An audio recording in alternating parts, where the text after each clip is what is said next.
In today's video, we're going to look at the tests for biological molecules that we need to know for the AS Biology syllabus.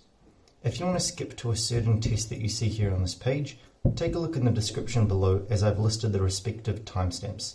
Otherwise, let's go ahead and get started with the reducing sugars test.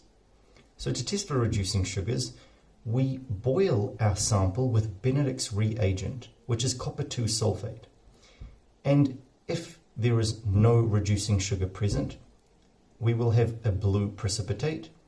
If there is a very low concentration, our solution will be green. A low concentration will give us a yellow color, medium concentration brown, and a high concentration of reducing sugar will give us a red color. Now, before we move on to the test for non-reducing sugars, it's very important to understand and remember these three disaccharides. Maltose is composed of 2 glucose monosaccharides. Sucrose is composed of a glucose monosaccharide and a fructose monosaccharide. And lactose is composed of a glucose monosaccharide and a galactose monosaccharide.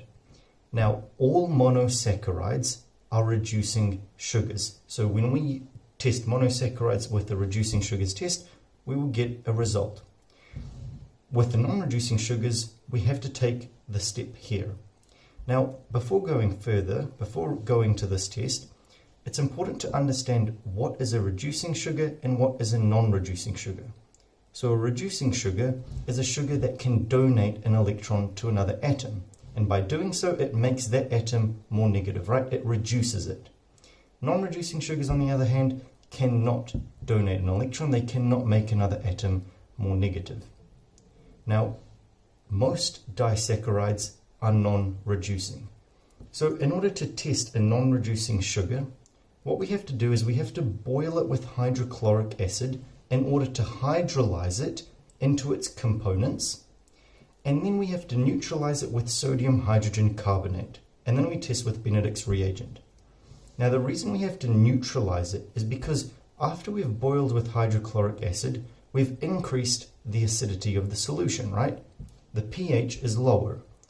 However, with Benedict's reagent, right, Benedict's reagent only works in alkaline solutions of a pH of 7 or greater. So that's why we have to neutralize it with sodium hydrogen carbonate. Now, to test for proteins, we use the Biuret reagent, which is a combination of potassium hydroxide and copper 2 sulfate.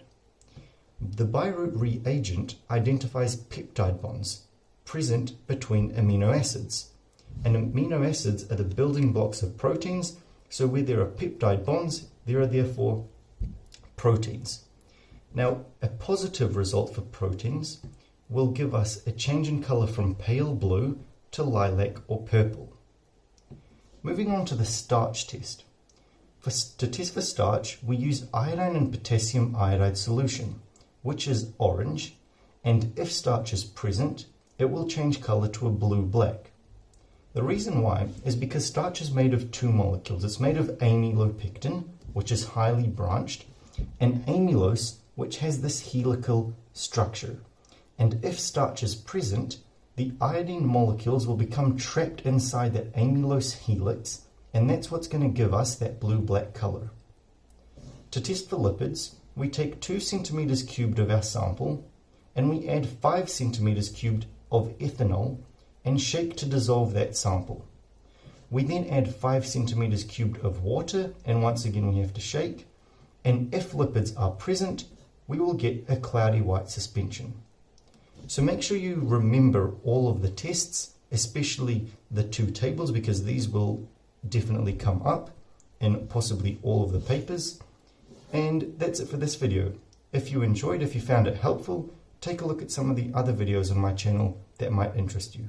Otherwise, have a good day.